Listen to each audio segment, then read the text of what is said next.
Hey everyone, we are very welcome back again as we continue our Justice for Aaron Brady campaign.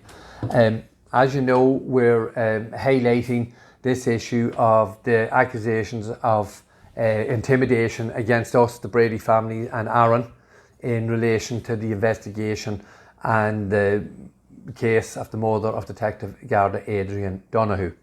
Now, as you can see here, we're now showing this fictional story created by the DPP and on Garda Síochána.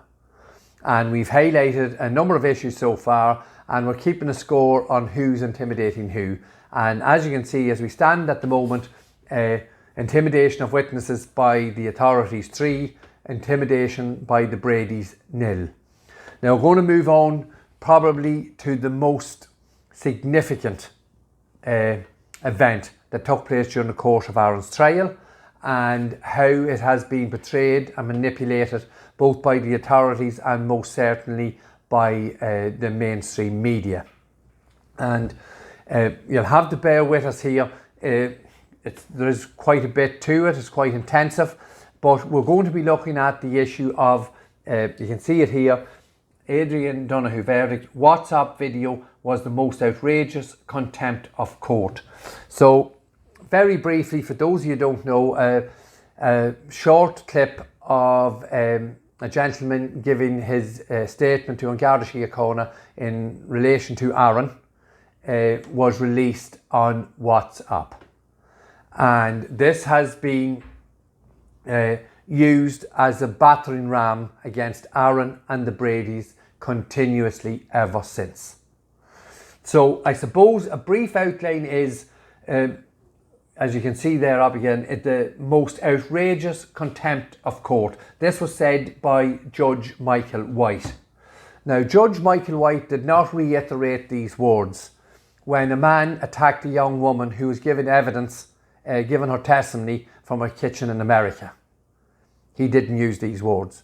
But this was very carefully selected, choreographed and used against both Aaron and of course our family in the ongoing media snowstorm. So first thing I want to mention very quickly is, we go back to Judge Michael White. When this WhatsApp video was released initially onto the social media, Senior Defence Counsel Michael O Higgins, Aaron's senior barrister, stood up and told Judge White that this was totally detrimental to Aaron's case. It was of no advantage to Aaron Brady. In fact, it was the complete opposite. And that the solicitors, Aaron's solicitors, had spoken to this gentleman 2 weeks prior to the release. Now, this is very important because Judge Michael White never questioned that for one moment, that this release of this video may be detrimental to Aaron's case, which of course anyone who has been following the case will see the way the media have portrayed it, and indeed senior members of Garda Síochána have portrayed it. It is a total weapon used against us, the Bradys. So first of all, I'm just going to bring up here alongside me, this is a text message my daughter received, and this is from the gentleman on the video. Tell your dad to call me, and obviously there's the telephone number. And this is Lorraine's phone. Will do, 12 p.m. your time suit, okay. He says maybe later, and Lorraine asks what time suits you, around 2 p.m. and Lorraine says dead on, I'll let him know, he'll call you then. So, very, very clearly here, the person who we allegedly, and the mainstream media have said this and the authorities have said this, the mainstream media have said all these things, the person who is in the video is actually asking to contact us. So, and again, it's a very important point to mention here too. Nobody, not one person, has made any form of complaint against the Bradys in relation to intimidation. That too is telling. Not one person. And that's why our score is at 0. Because we haven't intimidated anyone. So this is a very important point to look at here, that this gentleman actually wanted to speak to us. he initiated the conversations. And those conversations are very telling. But first, I'm going to bring up on the screen here, this is a document that was created by our solicitor, an affidavit, and it gives some details of Detective Inspector Mark Phillips, his interaction with this young man who we call Roe. And I'm just going to have to read through this for you because there's some very interesting bits of information on it. D.I. Phillips met Roe on August 31st, 2017 at his place of work.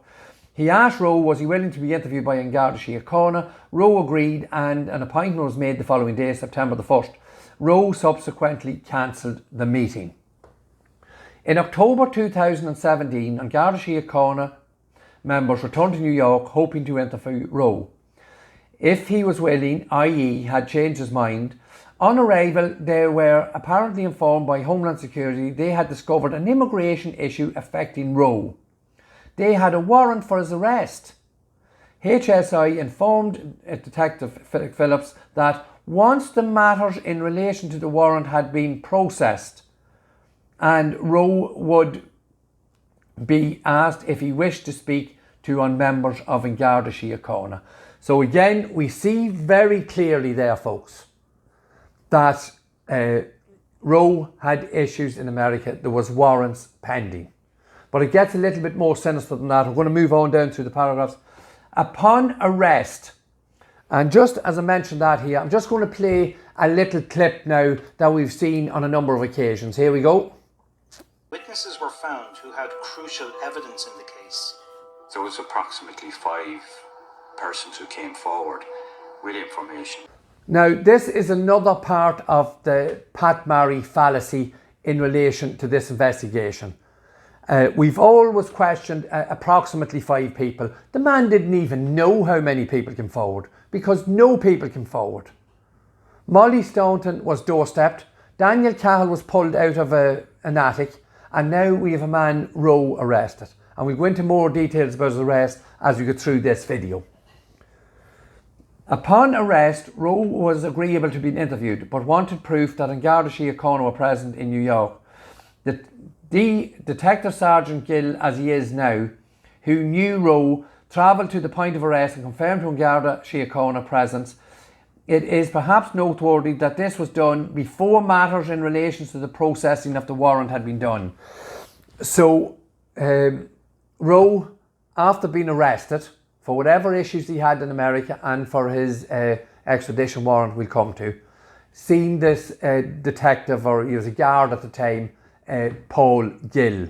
And this becomes very important as we go into the next part of the next few paragraphs.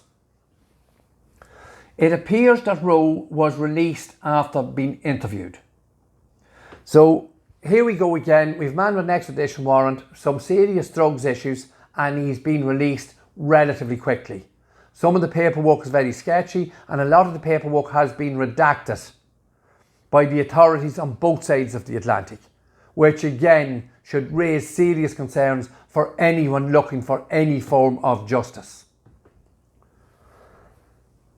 This was unusual. Roe was a fugitive. A European arrest warrant had been issued with respect to an alleged offence under Section 4 of the Non-Fatal Offences Against the Persons Act. The offence had been alleged to have taken place in October 2011 when Roe had allegedly attacked a man in a bar and smashed a snooker ball into his face.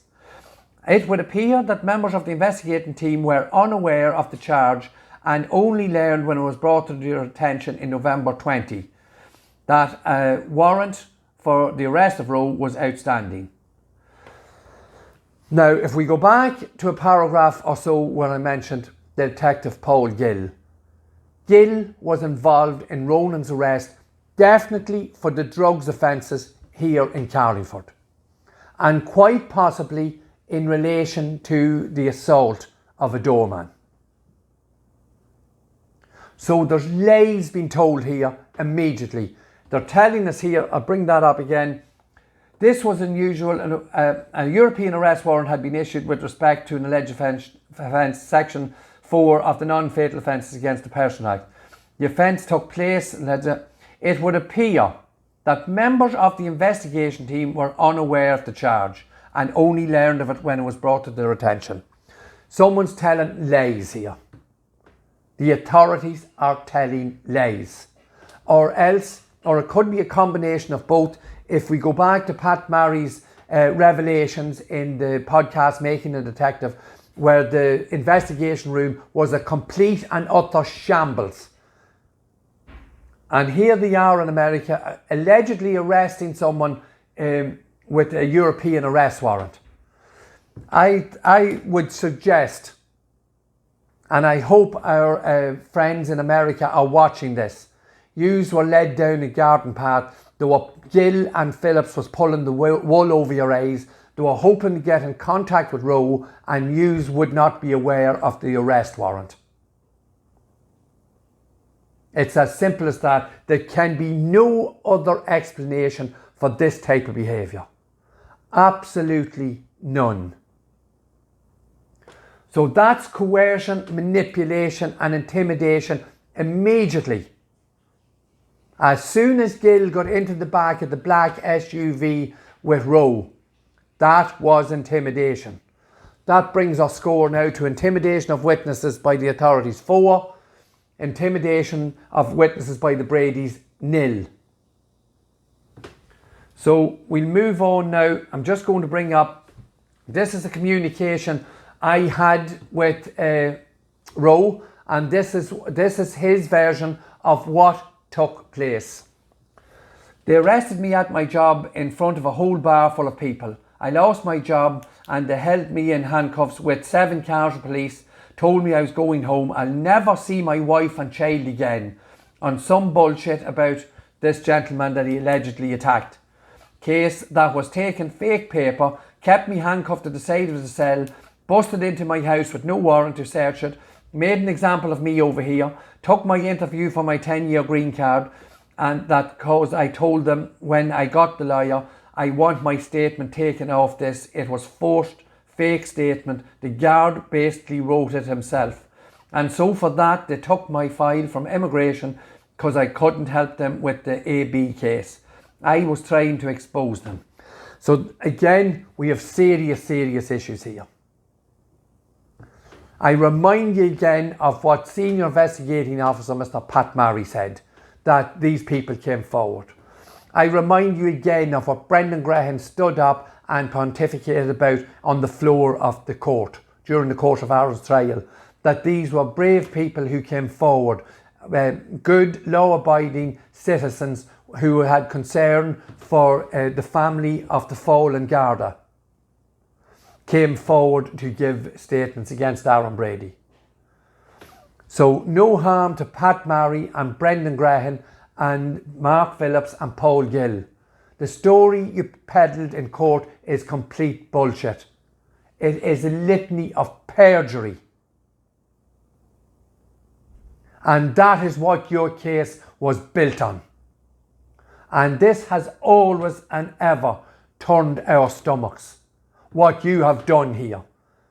And Judge Michael White had a lot of these details.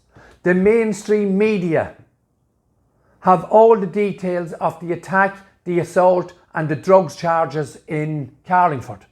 And they can't say they don't know who the man is, because there was a tape released on WhatsApp of him. So where is the mainstream media here? And we have to ask the question, and we've always asked this question. I know the video was released, but what difference did that make? The man was going to have to come and stand up in court in full public view to give his testimony anyway. So do you see how we're coming to a situation here now of who it favoured to release that video on WhatsApp? So we're going to continue now, and I'm going to bring up probably the most worrying aspect of this whole thing about intimidation.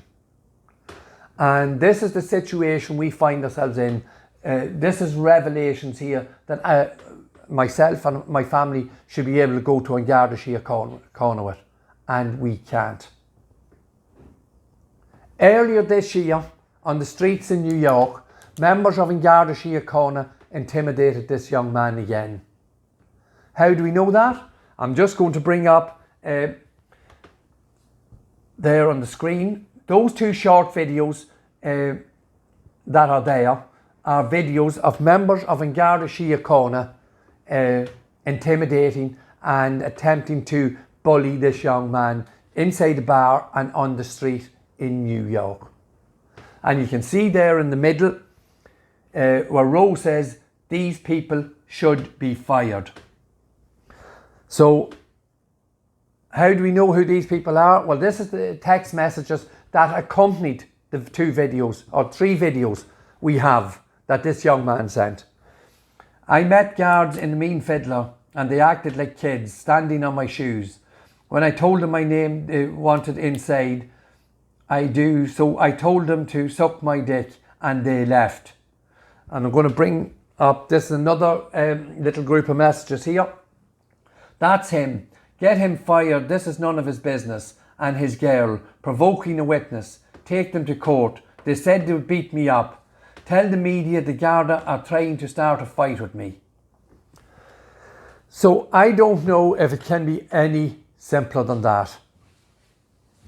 There's more intimidation by members of An Garda Síochána against this young man. So that brings our score now to intimidation of witnesses by the authorities 5, intimidation of witnesses by the Bradys 0. And we have covered this young man before. Little paragraphs going to pop up. These are transcripts from conversations I've had with this young man. And here we go, there's the first one up in front of me there. They said I was never going to see my daughter again. They were going to take me home and put me in jail. And I said, for what? They said, well, we have a warrant for you here. I said, what warrant? And they wouldn't show me. So immediately there's a serious issues with the outstanding problems this young man had with the serious assault and the drugs. And those issues are being used as serious leverage against him to make false statements. It cannot be any simpler. We look at another paragraph. And they handcuffed me and everything. There were fucking like 10 cars, but nobody sees this. The only thing that was released was the video and this and this and that, but nobody sees what happens before that. So he's explaining to me there the issues he had when he was arrested at his place of work. Put into the back of an SUV with 2 members of An Garda Síochána, and he was told, either you make this statement here or you're heading home. You'll never see your wife and child again. He repeats that continuously on the numerous interactions we've had with him. And then the final one. And then whenever Daddy said to them, they're like, so why did you arrest Roe from America and have him handcuffed to the car? They were like, oh, we never did that. And Daddy's like, well, there's a video of you arresting him in front of everybody at his job and taking them out. And I asked him, and did they deny that to your dad? Yeah, they denied it to Mummy and Daddy. Yeah. So the guards are obviously interacting with this young man's family and they're telling that family. And then we come to the release of the actual WhatsApp video. And we know that I was arrested. I went voluntarily into the barracks in Carrickmacross. And I met with the detectives there. And Detective Peter Woods, very obligingly, showed me a video of the court in Dublin of when this video, the WhatsApp video of this young man was released. And guess what? We were in the court, a court where there's no service. Aaron was in the court. So I must say thank you to Mr. Woods, Detective Woods. He cleared that point up. And it is our opinion, and it is the opinion of this young man here, that it was members of An Garda Síochána released that video onto social media because they could not afford to or attempt to bring this man into court to give testimony. Apart from his whole background and his problems with drugs, both here in Carlingford and in America, and the issue of a serious assault charge, he obviously he could not have been a reliable witness even at that. But if this young man had to have the option to get up onto the stand, we would not be in the situation we're in today. They would have been shown for what they are. And I'm going to compare it again. This is a WhatsApp video released of a young man making a statement who is going to have to give a testimony anyway. And Judge Michael White allowed our judicial system, your judicial system, to have a young girl assaulted and her laptop slammed down while she's giving testimony against Aaron Brady in a situation and at a time when that girl was completely refusing to say that Aaron Brady said, "I shot a cop." She had accepted he was irritated, he was angry, because on Garda Síochána had gone down to Aaron's in-laws in Kerry and intimidated them. Told that family in Kerry that I was head of the IRA in South Armagh, had murdered people and had sanctioned murder. Another intimidation. So we now have intimidation by the authorities at 6, intimidation by the Brady family, 0. Where is the mainstream media? This information is in the public domain. And yous are peddling bullshit about a WhatsApp video that was released that could not have been released by us, according to Detective Peter Woods. None of yous have printed that. Schiller, Cummings, Reynolds, go and ask Detective Peter Woods, unless they're telling me lies in the station in Carrickmacross. So this whole fucking nonsense about a WhatsApp video and the Bradys holds no water, because it destroyed Aaron Brady's case and it only strengthened the prosecution case. They used it as a tool because they did not want that young man to give evidence, because he'd have blown Gill and Phillips out of the water. There's a video of him being arrested. And then the bullshit being peddled by Pat Marry that approximately 5 people came forward as he's sitting looking over a lake. Nobody came forward. It's all a tissue of lies. And we really, really need your help, the public, to stop this. Because every time we go over this again and get ready and get prepared to put it out there, we have to accept that our judicial system is rotten to the core. And those 5 people, I'll bring it up there again, saying that this is the worst case of contempt of court ever. Those people in that photograph in front of you now, they told you, the Irish public, that every one of the 5 people that murdered Detective Garda Adrian Donoghue would be brought to justice. Where are they? We're 4 weeks away now from the 10th anniversary. And every one of those people, and including Inspector Beggy standing in the background, know exactly that the man incarcerated in Portlaoise prison for 40 years for the murder of Detective Garda Adrian Donoghue is not the man that had anything to do with that murder. He is not a man that had anything to do with the murder and robbery at Lordship Credit Union. And now it appears we have 2 other men going to court, hopefully in January.